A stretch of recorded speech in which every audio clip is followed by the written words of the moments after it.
വരൂ നമുക്ക് ഒന്നിച്ച് യാത്ര ചെയ്യാമിനി. ജനാധിപത്യ രേഖ വരച്ചു കാട്ടുന്നതിലൂടെ പൗരന്റെ അവകാശവും കടമയും നിറവേറ്റാൻ ഈ നാട്ടുരാജ്യം പിടിച്ചടക്കി നാടിനെയും ജനങ്ങളെയും സംരക്ഷിക്കുക പഞ്ചവത്സരത്തിൽ വന്നു ചേരുന്ന ദീർഘരേഖ മഷിച്ചാർത്തിന് സമയമായി. വികസനങ്ങൾ എന്നത് അധികാരികൾക്കും VIP-കൾക്കും പണം ശേഖരത്തിനുള്ള പാത മാത്രമാണ്. അവിടെ സാധാരണക്കാരനെ സംബന്ധിച്ചിടത്തോളം പൊന്നൊരുക്കുന്നിടത്ത് പൂച്ചയ്ക്ക് എന്ത് കാര്യം എന്നുള്ളത് പോലെയാണ്. അതുകൊണ്ട് തന്നെ സാധാരണക്കാർ വിധി വിരലിൽ വരച്ചിടും മുമ്പ് അഴിമതിരഹിത ഭരണവും അക്രമവിമുക്ത നാട്ടുരാജ്യവും നീതിയുക്തമായ വിലനിരക്കും ഇന്ന് ജീവിക്കുന്ന പശ്ചാത്തലത്തിൽ ഉണ്ടോ എന്ന് വീക്ഷിക്കുക.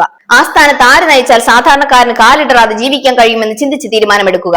പരസ്യങ്ങളിൽ കാണുന്ന പാഴ് വാഗ്ദാനമാകരുത് വിരലിൽ നിറം ചാർത്താനുള്ള മാനദണ്ഡം. സ്വന്തം ജീവിച്ച ജീവിതാനുഭവങ്ങളിലൂടെ സ്വന്തം മനസ്സുകൊണ്ടാകണം തീരുമാനം. ഇനിയൊരു ഉദാഹരണം പറയട്ടെ. ഈ നാട്ടുഭരണക്കാരും രാജ്യഭരണക്കാരുമുള്ള ഈ നാട്ടിൽ ഒന്ന് ആലോചിച്ച് നോക്കണം. ചന്ദ്രനെയും ചൊവ്വയെയും സൂര്യനെയും കുറിച്ച് പഠിക്കാൻ ചന്ദ്രയാൻ, മംഗൾയാൻ, ആദിത്യ എൽ1 ഇങ്ങനെയൊക്കെ പല പേരിൽ പല പരീക്ഷണ ദൗത്യങ്ങൾ കോടികൾ മുതൽ മുടക്കി ചെയ്യുമ്പോൾ, മാത്രമല്ല കടലിനടിയിൽ ടൂറിസം, കടൽ മുകളിൽ നടപ്പാത, അങ്ങനെ വമ്പൻ സജ്ജീകരണങ്ങളൊക്കെ ചെയ്യുമ്പോൾ എന്തുകൊണ്ട് അടുക്കളയിലെ നിസ്സാരമായ പാചകവാതക ദൗർലഭ്യം ഇവർക്ക് പരിഹരിക്കാൻ കഴിയുന്നില്ല?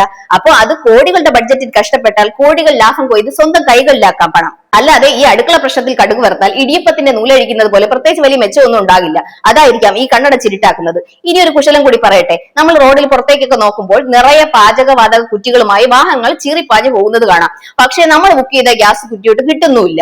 അപ്പൊ എന്താ അവിടെയും VIP-ക്ക് മാത്രമേ ഉള്ളൂ പരിഗണന? അതുകൊണ്ട് സുതാര്യമായ ഭരണം നടപ്പിലാക്കാൻ, നിയമസമത്വവും തുല്യതയും ഉറപ്പാക്കാൻ, അക്രമവും അഴിമതിയും ചങ്ങലക്കിട്ട് തുറങ്കിലടയ്ക്കാൻ പ്രാപ്തമായവരെ തിരഞ്ഞെടുക്കാൻ നമ്മൾ ഓരോ പൗരന്മാരും യുക്തമായ തീരുമാനമെടുക്കുക.